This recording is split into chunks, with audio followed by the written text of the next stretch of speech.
Assalamualaikum warahmatullahi wabarakatuh. Om Swastiastu dan selamat pagi. Anak, hari ini kita akan belajar di tema 2, subtema 3, memelihara kesehatan organ pernapasan manusia, pembelajaran 1, 2, dan 3. Sebelum kita masuk ke pelajaran, marilah kita berdoa sesuai dengan agama kita masing-masing. Berdoa dimulai. Berdoa selesai. Ya, sekarang kita masuki di pembelajaran pertama ya. Sebelum itu kalian ambil buku temanya, sehingga pada saat kalian melihat video ini kalian juga bisa baca di buku kalian ya, agar pembelajaran ini lebih maksimal. Oke, silakan diambil bukunya. Nah, sekarang kalian perhatikan gambar di bawah ini ya. Pada gambar ini terlihat seperti berkabut ya. Ini bukan kabut karena embun atau suhu yang dingin ya. Ini adalah asap ya. Jadi ini adalah kabut asap. Apa sih penyebab dari kabut asap?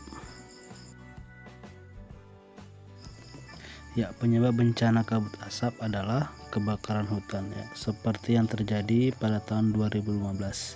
Bencana kabut asap melanda sebagian wilayah Indonesia, terutama di Sumatera dan Kalimantan. Kabut asap ini sangat berbahaya ya, karena asap kebakaran hutan dan lahan menyebabkan debu atau partikel halus hasil kebakaran seperti jelaga. Partikelnya akan dengan mudah terhisap dan mengotori sistem pernapasan kita. Selain partikel halus, asap kebakaran juga mengandung zat-zat yang berbahaya seperti ozon, sulfur dioksida, karbon dioksida, monoksida, dan nitrogen dioksida. Nah, ini adalah beberapa bahaya kabut asap bagi kesehatan ya. Yang pertama itu dapat menyebabkan iritasi pada mata, hidung, dan tenggorokan. Yang kedua itu dapat menyebabkan reaksi alergi, peradangan, dan mungkin juga infeksi. Kemudian yang ketiga, dapat memperburuk penyakit asma dan penyakit paru kronis lain seperti bronkitis kronik. Dan yang keempat, menyebabkan kemampuan kerja paru berkurang dan menyebabkan seseorang mudah lelah dan mengalami kesulitan bernapas. Yang kelima itu menyebabkan polusi pada air bersih, tanaman sayuran, buah-buahan, dan makanan yang tidak tertutup. Dan yang terakhir itu memperburuk kondisi lingkungan, sehingga infeksi saluran pernapasan akut atau ISPA akan mudah terjadi. Kemudian bagaimana cara kita melindungi diri dari bahaya kabut asap? Nah, ini adalah beberapa cara melindungi diri dari kabut asap jika benar-benar terjadi di daerah kita ya. Yang pertama itu hindari atau kurangi aktivitas di luar rumah atau gedung. Kemudian selalu memakai masker jika harus pergi keluar rumah atau gedung ya.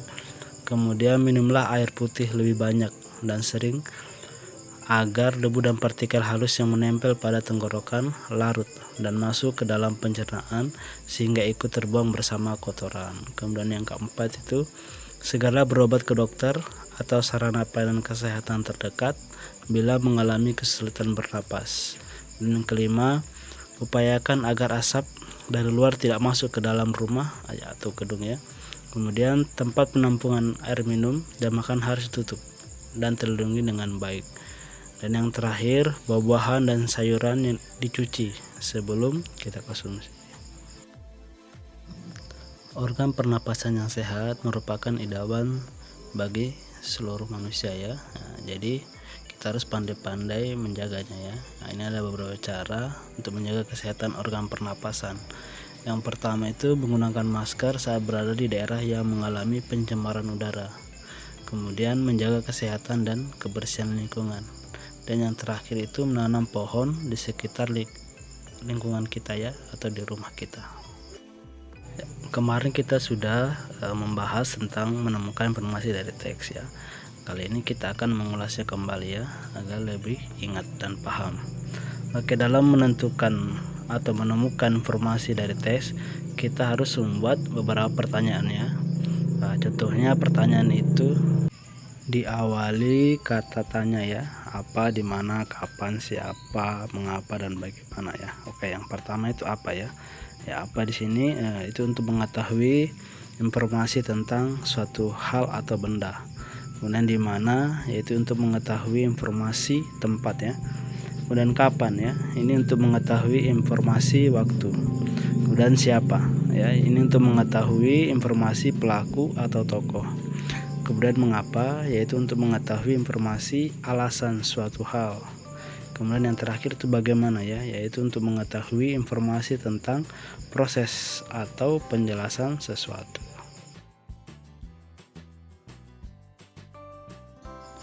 Nah, sekarang kalian perhatikan gambar berikut ya. Ya, gambar di samping ini adalah cuplikan dari buku cerita bergambar berjudul Todi dan Semut ya. Ya, inti cerita Todi dan Semut ini mengisahkan Todi yang gemar makan coklat dan kue manis-manis, tetapi malas membersihkan sisa-sisa makanannya.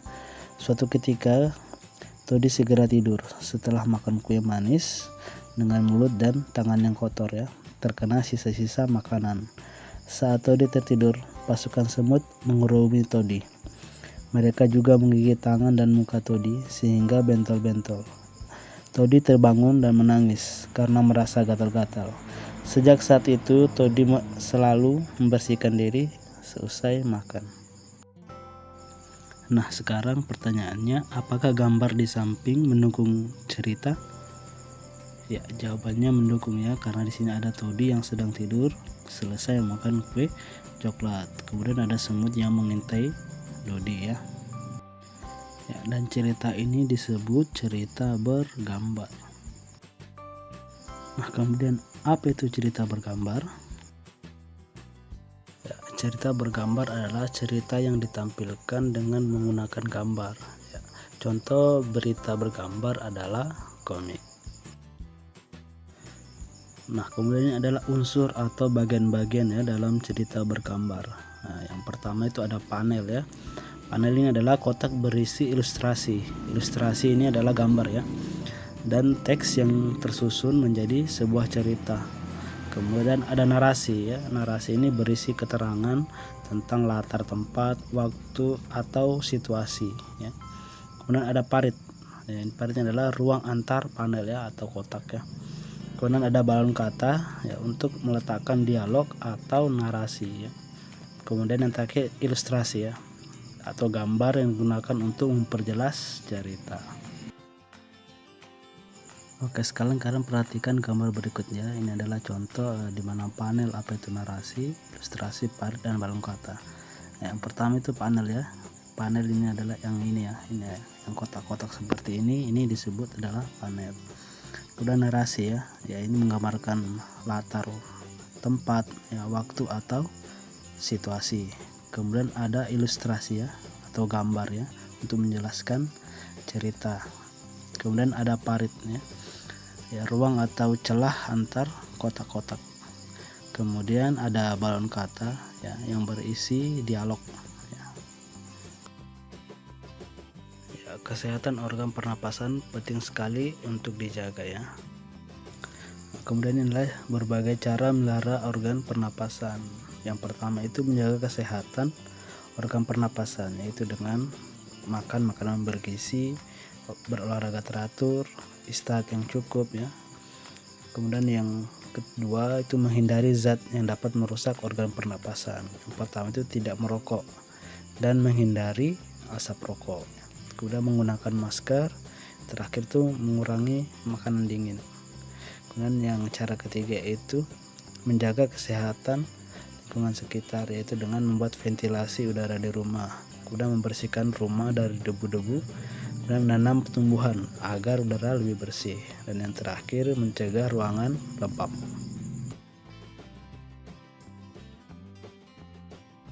Nah, sekarang kalian perhatikan gambar berikut ya. Pernahkah kalian melihat kondisi seperti gambar di samping ini? Ya, ini adalah sampah yang menumpuk dan berserakan yang dilakukan oleh orang-orang yang tidak bertanggung jawab. Ya, sampah-sampah yang menumpuk seperti ini itu dapat mencemari lingkungan dan mengganggu kesehatan organ pernapasan orang yang berada di sekitarnya ya. Setiap manusia memiliki tanggung jawab terhadap diri sendiri, masyarakat, dan lingkungan sekitar. Salah satu tanggung jawab yang harus diterapkan di lingkungan sekitar adalah upaya penanggulangan masalah sampah. Kemudian ini ada beberapa kerugian akibat kita tidak bertanggung jawab terhadap penanggulangan sampah ya. Yang pertama itu dapat membuat aliran sungai atau selokan tersumbat hingga menjadi banjir ya. Kemudian menimbulkan bau yang tidak sedap, kemudian mencemari lingkungan, dan yang terakhir itu menjadi sumber sarang penyakit ya. Memiliki rasa tanggung jawab dalam masalah sampah merupakan hal yang sangat penting. Dengan sikap bertanggung jawab terhadap sampah, kita dapat menciptakan lingkungan yang bersih dan sehat. Inilah salah satu cara menanggulangi masalah sampah adalah dengan melakukan daur ulang ya. Kalian lihat contoh yang pertama, ini ada sampah botol plastik yang daur ulang menjadi pot. Kemudian yang kedua ini menjadi tempat penyimpanan. Kemudian yang ketiga ini ada sampah plastik berubah menjadi tas-tas dan payung ya.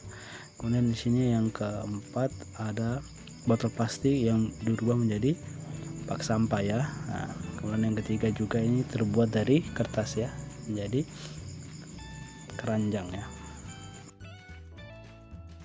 Nah, sekarang masih ingatkah kalian pada kegiatan berikut ya? Nah, ini adalah kegiatan ekonomi ya. Nah, yang pertama itu bahan baku ya, mengambil kayu di hutan kemudian menebang kayu ya. Tentunya ini hutan yang boleh dikelola ya, bukan hutan lindung ya. Jadi setelah kayu ditebang itu ditanam kembali ya. Nah, ada bahan baku jadi kayu gelondongan. Setelah itu diolah oleh produsen. Nah, ini adalah kegiatan produksi. Kemudian dibawa ke toko mebel ya. Nah, ini adalah proses distribusi namanya ya. Setelah itu dibawa ke pembeli ya. Nah, dan proses ini disebut proses kegiatan konsumsi.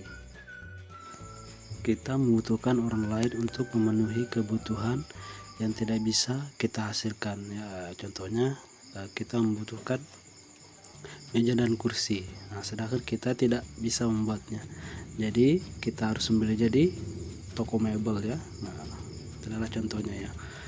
Kebutuhan tersebut biasanya kita peroleh dari kegiatan ekonomi. Setiap pelaku kegiatan ekonomi memiliki peran masing-masing yang saling menguntungkan.